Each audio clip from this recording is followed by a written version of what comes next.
जय श्री राम। मंगल भवन अमंगल हारी, द्रवहु सुदशरथ अजिर बिहारी। जय सिया राम जय जय सिया राम।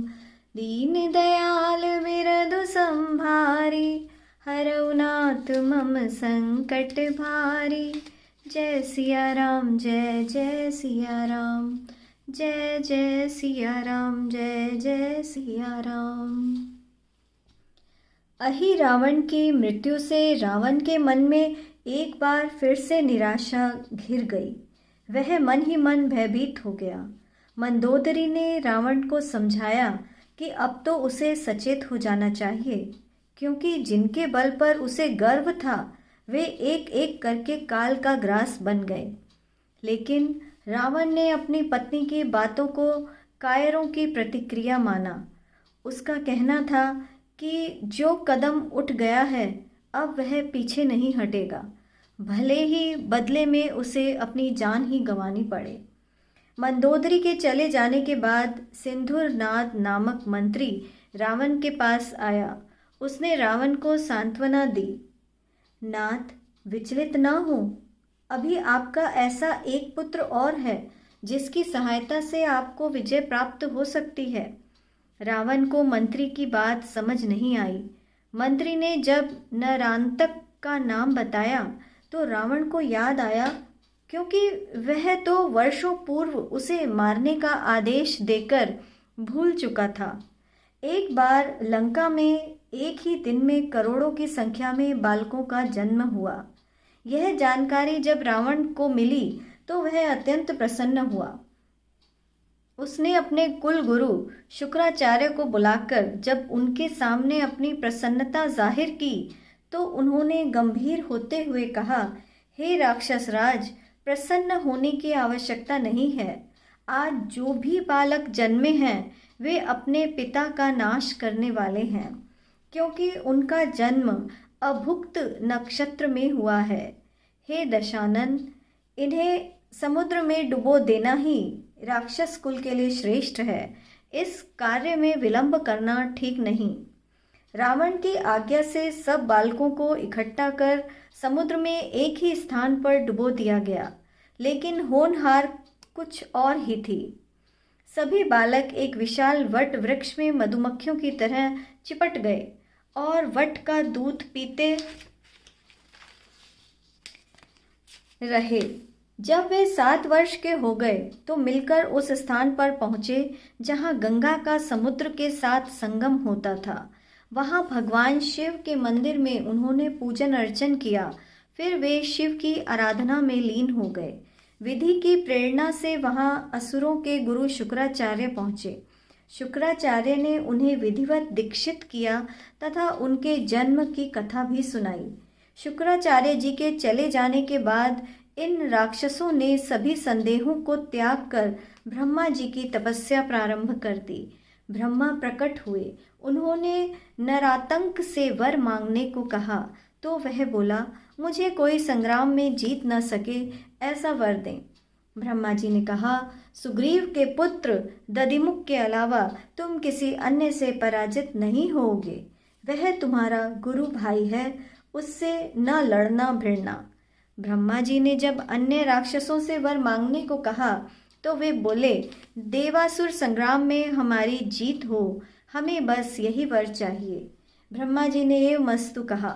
उन्होंने राक्षसों को सावधान किया कि वे रीछ और वानर इन 2 जातियों से बचकर रहें। इतना कहकर ब्रह्मा जी अंतर्धान हो गए। नरातंक ने ऐश्वर्य प्राप्ति के लिए फिर महादेव की आराधना शुरू कर दी। शिव के प्रसन्न होने पर उसने उनसे वर मांगा, देव, मुझे ऐसा आशीर्वाद दीजिए कि मेरे राज्य में राजा और प्रजा में किसी प्रकार का भेद न रहे और मेरा नगर बिना किसी प्रयास के बस जाए। भगवान शिव ने एव मस्तु कहा और अंतर्धान हो गए। शिव से वरदान पा नरातंक ने अपना नगर अंतरिक्ष में बसाया। इस नगर की और उसमें रहने वालों की शोभा तथा ऐश्वर्य देखते ही बनता था। विश्वकर्मा भी इस नगर को देखकर सोचने को विवश हो गए। नरातंक ने अपने इस नगर का नाम बिहवालपुर रखा। बिंदु नामक राक्षस की पुत्री बिंदुमती से नरातंक का विवाह हो गया। बिंदुमती पतिव्रता थी। उसके सत्य के कारण नरातंक की शक्ति और बढ़ गई। उसके बाद नरातंक ने देवताओं को कई युद्धों में परास्त किया। राक्षसों में इसका यश फैल गया। नरातंक का नाम सुनकर रावण को आशा बंधी। उसने अपने दूत धूमकेतु को नरातंक के पास भेजा। दूत ने नरातंक को रावण की पाती दी। उसने पढ़कर अपने पिता का सारा समाचार जाना कि इस समय उसके पिता विपत्ति से घिरे हैं।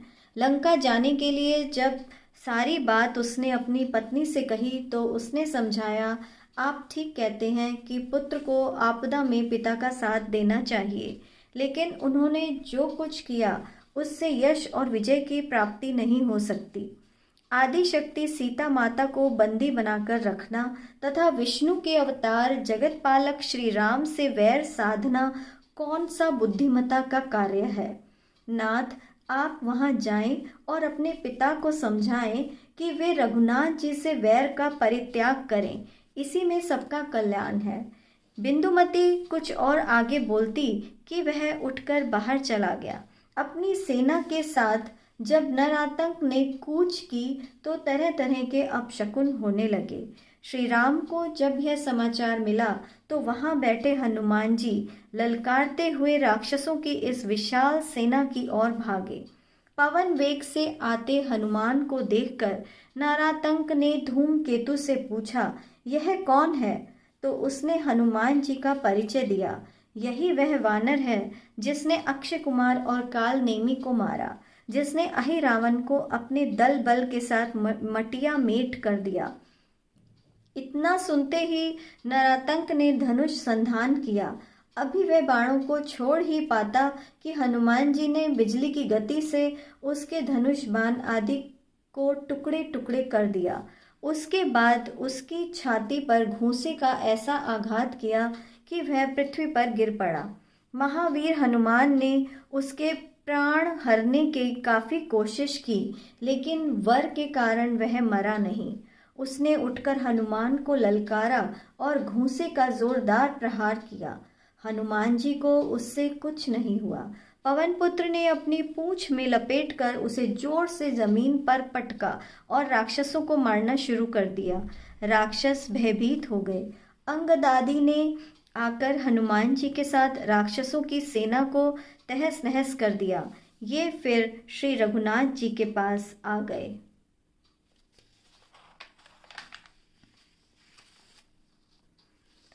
उधर नरातंक रावण के समक्ष जा खड़ा हुआ। उसने अपने पिता को वचन दिया कि वह वनवासी कुमारों को बंदी बनाकर लाएगा।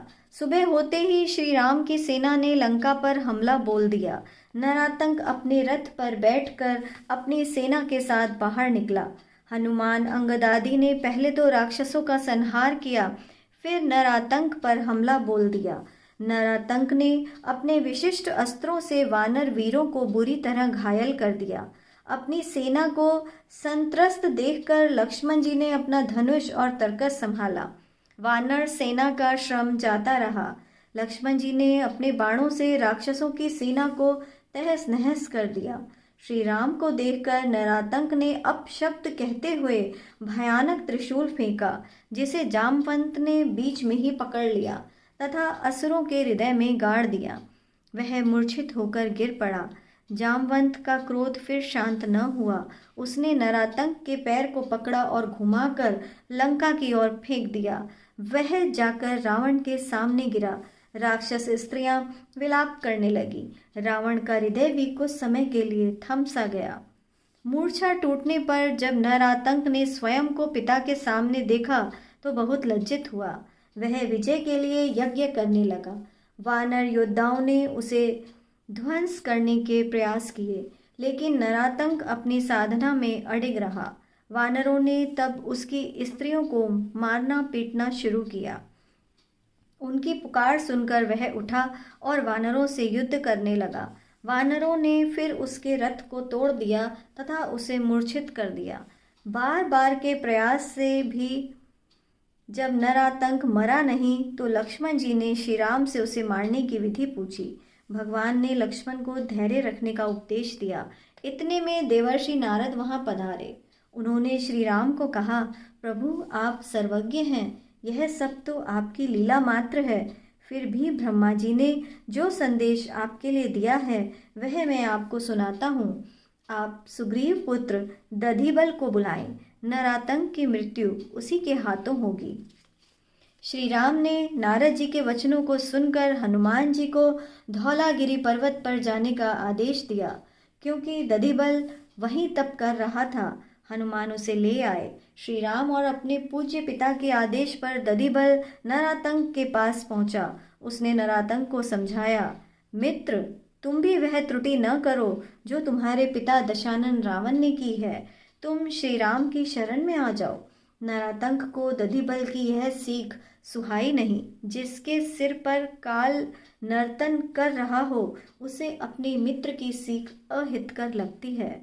उस दुष्ट ने सुग्रीव पुत्र को भी बहुत भला बुरा कहा। युद्ध भूमि में दोनों मित्र आमने सामने थे।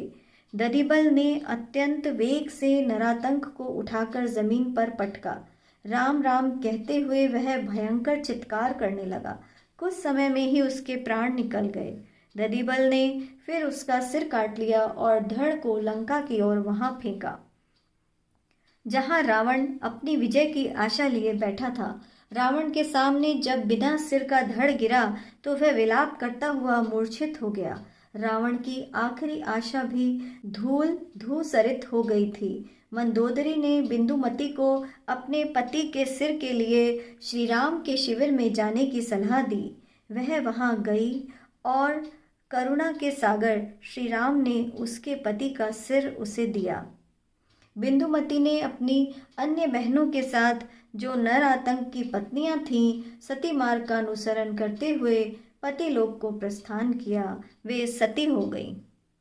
मंगल भवने अमंगल हारी, द्रवहु सुदशरथ अजिर बिहारी। जय सिया राम जय जय सिया राम, दीन दयाल बिरधु संभारी। हरौ नाथ मम संकट भारी।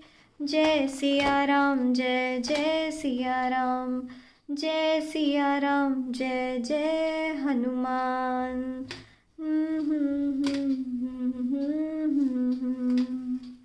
जय श्री राम।